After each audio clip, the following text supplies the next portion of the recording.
My sister stole my credit card for a first-class trip to Tokyo. My dad defended her and thought I'd stay quiet, but made them both regret it. I awoke to the pale blue glow of my phone's screen lighting up the nightstand. I assumed it was simply another spam notification, but the buzzing didn't stop. Still partly sleeping, I reached over and squinted at the stream of messages from my bank app. 10, 11, and 12 transactions occurred between 3:07 and 3:28 a.m. At first, my brain was unable to process it. For $1,200 on an airplane, $2,800 at a luxury boutique in Tokyo, $3,100 at a high-end jewelry store, and a few of smaller charges, if you consider $600 small, at gift stores and restaurants I'd never heard of. My stomach twisted. I bolted awake, the cold reality washing over me like ice water. I retrieved my wallet from the desk drawer, which was empty. My credit card slot was bare. I lived with family, not strangers. My younger sister, Lena, had been visiting with me for a few weeks, which had somehow turned into 2 months. She was supposedly between jobs and just wanted a place to crash. I'd been paying for her groceries, utilities, and even Uber rides because public transportation freaked her out. And now my card was gone.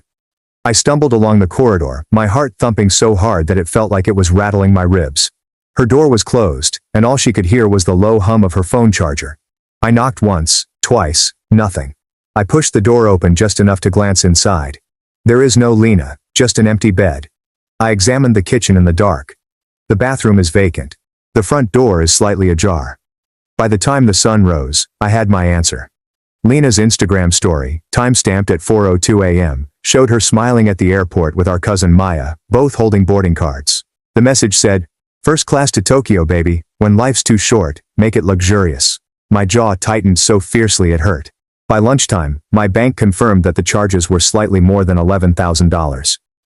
I froze the card and filed the fraud report, but all the while, a deeper rage was seething, not just at Lena, but also at the fact that I knew exactly how this would turn out when she returned, and I was not wrong. A week later, she strolled through my front door, as if she had just returned from a weekend excursion, pulling 2 big luxury suitcases behind her. Maya was not with her. She appeared to be having a good time in Kyoto. Lena smelled like expensive perfume and duty-free champagne. Before I could answer, Dad, who had arrived to bring her up, moved forward and gave me that disappointed father look. "Stop pretending," he urged bluntly. "She would never touch your money. You've always been paranoid about her." I didn't fight. I simply smiled because of the card she used. To truly comprehend why my sister swiped my credit card in the middle of the night was not an isolated incident, you must first grasp the context. Lena has been the family's untouchable princess from the day she was born. I'm not exaggerating. If she wanted something, she got it, no matter how irresponsible or selfish. And if anyone ever called her out, she'd transform into a sensitive soul incapable of dealing with negativity. Meanwhile, I was the designated responsible one, the one who earned high grades without being asked, who obtained a job at 16 to pay for my own phone bill, and who avoided trouble because I knew it would fall entirely on my shoulders. Dad used to call me dependable, which sounds good until you realize it was really code for, we can take from you without worrying you'll complain. By the time I was 23, I had a solid career in IT and my own 2-bedroom apartment. Lena was 21 and on her 3rd professional path. She'd completed 6 months of community college before taking a break to figure herself out, then tried cosmetology school before concluding beauty was too shallow, and finally resigned a cafe job because management didn't like her enthusiasm. Guess who paid her rent when she was between incomes? Guess who put groceries in her fridge when she mentioned her paycheck was delayed? Guess who co-signed for her last credit card since the bank was unfair to her credit history? Yeah, me. And here's the kicker.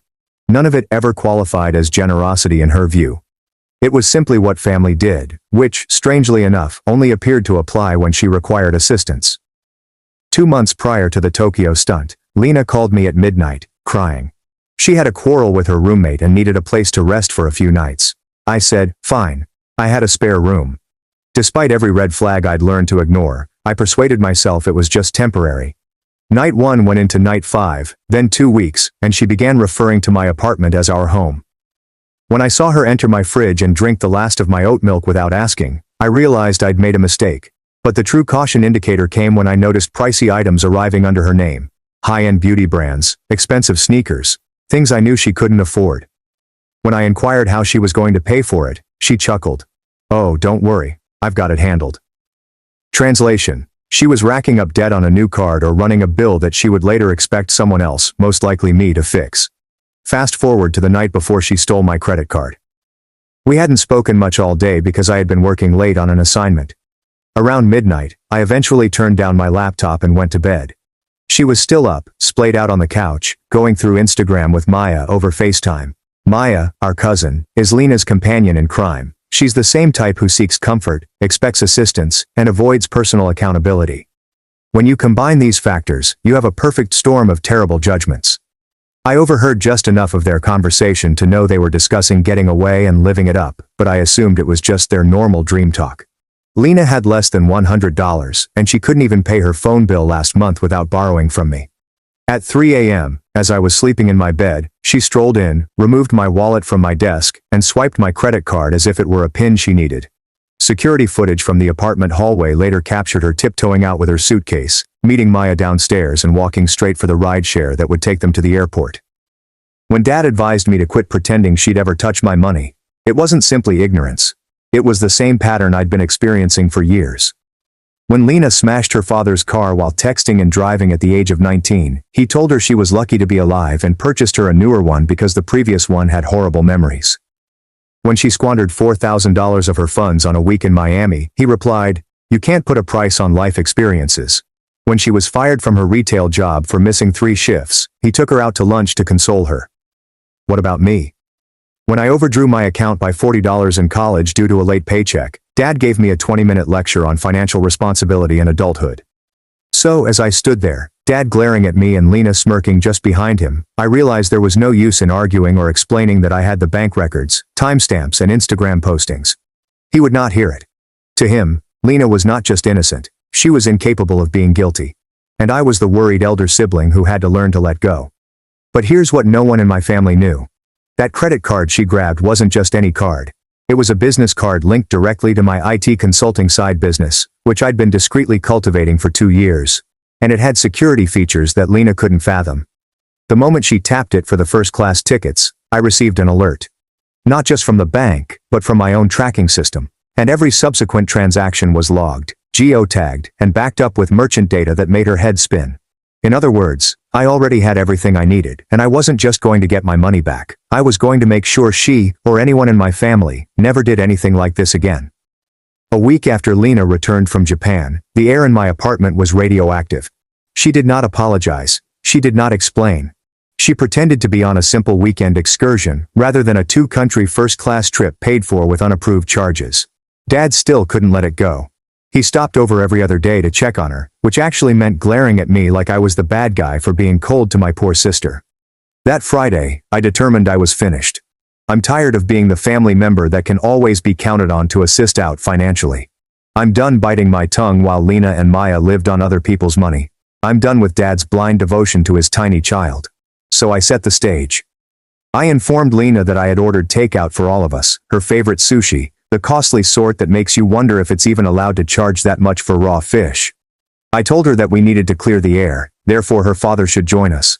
They both arrived on time, Lena in her silk robe and $900 expensive slippers, the same ones she'd purchased in Ginza, Tokyo, and Dad in his normal jeans and polo, that disapproving look already loaded. We sat around my dining table with takeout containers steaming in the center. I waited a few minutes before leaning back in my chair and asking, "So, what about the $11,000 you spent on my business card?" Lena rolled her eyes so hard that I feared they would fall out. "Oh my God, you're still on that. I told you I didn't touch your money. Stop making up stories." Dad jumped in instantly. "Enough, Ethan. We're not going to entertain this nonsense again." I smiled. "Good. We're not going to entertain it. We're going to prove it." I reached beneath the table and pulled out my laptop. I'd already scheduled a report from my card's tracking system for each purchase she made, complete with merchant names, timestamps, and CCTV stills from vendors who were more than willing to send them over once I stated it was part of an inquiry into fraudulent purchases. The first image on the screen showed Lena and Maya in the LAX first-class lounge, champagne flutes in hand and boarding passes clearly visible. Time, 3:58 a.m. Dad froze in mid-bite. Lena's chopsticks clattered on the table. The next slide shows Lena using my card at Haneda Airport's duty-free store, arms full of expensive bags. Time, 5:12 p.m. Japan time. Click another. Her purchasing the same $900 slippers she was presently wearing. You want me to keep going? I inquired, my voice calm but loud enough to startle Lena. Dad started talking, but I stopped him off. No, you've been telling me to stop pretending all week, so let's get it all out in the open. I didn't just freeze the card. I filed a formal claim for unauthorized charges, which means the bank has already reversed the charges, and the police have a copy of this report. Lena's face was robbed of color. You called the cops? You made purchases without my permission, I stated plainly. On a business account, which, by the way, carries serious legal consequences. You made purchases without permission and jeopardized my livelihood. Dad slapped his hand upon the table. Ethan, this is family. We don't bring in the police over family disputes. I laughed sharply, bitterly. Family? You mean the same family that has spent years placing a constant financial and emotional burden on me while defending her every screw-up. The same family that told me to stop pretending instead of believing me when I had evidence in my hand. Lena's voice cracked, and her faux confidence slipped. I can pay you back. I leaned forwards. No, you can't because you don't have $11,000 and you won't, which is why you're going to pack your bags tonight and get out of my apartment. And you, Dad, I said as I glanced at him, are not welcome here until you can admit what she did and apologize for siding against me. Dad's jaws tightened. You're making a mistake. She's your sister. No, I replied, getting up and raising my voice for the first time. She's a grown adult who has been allowed to rely on others instead of managing her own responsibilities because you've never made her face consequences. Well, congratulations, she's about to. I passed an envelope across the table, including a printed copy of the police report, the official case number from the bank's inquiry, and a record of all transactions she had made. If you think I'm bluffing, feel free to call the detective whose number is at the bottom. He's expecting your call. Lena's hands shook as she pushed away from the table. You're ruining my life. I stepped aside and pointed to the door. No, Lena. I'm simply making sure you don't interfere in my life again. She stormed into the spare room and started packing. Dad remained there for a moment, staring at the envelope as if it would burst. Then he rose up, said something about my being callous, and went after her. As the door closed behind them, I felt something I hadn't felt in years, complete, unwavering authority over my own life. And I knew it was only the beginning. My phone continued to vibrate for the first 24 hours after I kicked Lena and Dad out. Lena began with texts. You're overreacting. You've always been jealous of me. You'll regret this. When that didn't work, she moved on to voice messages, partly crying, half screaming. You've turned the whole family against me. Dad's so upset. He hasn't eaten all day. Good. Allow him to experience what it is like when someone else isn't providing for him. The next morning, Dad himself called. I ignored him. Then came the guilt trips from my mother, whom I hadn't seen in weeks. Can't you just drop the charges? It's tearing us apart. She's your only sister. You two should be supporting each other. Are you supporting her? I have been doing this since we were teenagers. Lena had only ever supported her own poor behaviors. 2 days later, the actual repercussions were apparent. Detective Harris from the department that handles financial cases called to confirm that they had formally contacted Lena. She had two options: repay the entire sum and sign an admission of guilt, or face charges. When I heard that, I expected another tidal wave of begging from her. Instead, I received quiet, which was nearly worse. It meant she was scurrying. Sure enough, Maya called me the next morning. Maya never phoned me unless she needed something. Ethan, she began, attempting to maintain a cheerful demeanor. Lena is terrified. If she goes down for this, she will never be able to work again. I waited a full minute for her to finish speaking before interrupting. Maybe she should have thought of that before carrying out that activity without permission.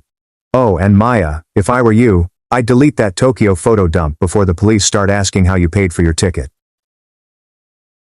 The call went dead. That afternoon, Mom arrived at my door unexpectedly. She didn't knock, she simply strolled in as if she still had that right. Her opening words were not "hello" or "can we talk." They're staying at a motel, she explained. It's awful, you've humiliated your sister. I just leaned against the counter and watched her as if I had never seen her before. Humiliated? No, Mom. I corrected the situation. That's all. You could have handled it quietly, she remarked, her voice shaking with a rehearsed combination of guilt and disappointment. Family matters shouldn't be public. They're only public, I replied, because Lena made $11,000 worth of documented purchases made without authorization. She wanted first-class treatment. Now she's getting it. Mom's face stiffened. Your father thinks you've gone too far. I smiled. Your father isn't welcome here until he admits he was wrong. And if he keeps calling the detective to clear this up, he's going to find himself explaining why he was defending actions under legal investigation. That prevented her from continuing. Within a week, the family had separated into two camps. On one side were Dad, Mom, and the two cousins who had always been devoted to Lena's side. They painted me as the callous, resentful elder sibling who betrayed his own sister. On the opposite side, my aunt, uncle, and a few others who had been quietly observing this interaction for years. They contacted me personally to say they were proud of me for finally sticking up for myself. Uncle David said, "We all knew Lena was out of control, but no one wanted to be the first to say it." The real kicker arrived 2 weeks later. Lena arrived at my building, not to apologize, but to negotiate. She was wearing pants and a hoodie, with no designer labels visible, and she appeared little. "They're offering to drop everything if I pay you back in 6 months, she explained, avoiding eye contact. "But I need you to tell them you're okay with it." I did not even hesitate. "You can send the payments through my lawyer. I'm not speaking for you, and I'm not softening anything. You do this on the record, or you deal with the charges." Her jaw stiffened, and her eyes became blurry. "You're really done with me, aren't you?" I leaned against the doorframe, arms crossed. "Lena, I was done with you the second you took my card. This is just paperwork." She went without saying anything else. 3 months later, the matter was closed. She had pulled together the money by any means necessary, signed the acknowledgement, and the deception was now legally on her record. Dad hasn't looked into my eyes since, and my life became quieter, calmer, and richer, not only financially, but also in ways I had not realized I needed. No more surprise knocks. No more loans that are never paid back. No more avoiding someone else's entitlement in my own home. For the first time in years, I am solely responsible for my finances, space, and peace of mind. It has been 6 months since the night I slid the police report across the table. Lena hasn't visited my residence since. Dad still texts the occasional passive-aggressive message. "Hope you're proud of yourself." But the fact is, I am. For the first time in my life, I am not in damage control. I'm not waiting for the next emergency that only I can resolve. I am not budgeting for someone else's recklessness. Most significantly, I no longer feel bad about putting myself first. Looking back, it's almost hilarious how long I allowed that pattern continue. Years of persuading myself it was only once. Paying the money was easier than starting a quarrel. That family helps family, even if it puts a perpetual financial strain on you. But here's something they don't want you to know. If you don't set boundaries, they'll keep changing the goalposts until you're unrecognizable to yourself. They will not quit because you have been generous. They quit because you made it hard for them to continue taking. And the instant you draw that boundary, they'll accuse you of being selfish for cutting off their supply. A few weeks ago I ran into Maya in the grocery store. She froze, like if she had seen a ghost. I smiled, said hello, and continued going. She undoubtedly expected me to inquire about Lena, indicating some remaining curiosity. I didn't because I honestly didn't care. Lena's record means she can't get certain jobs anymore, which I'm sure she finds unjust.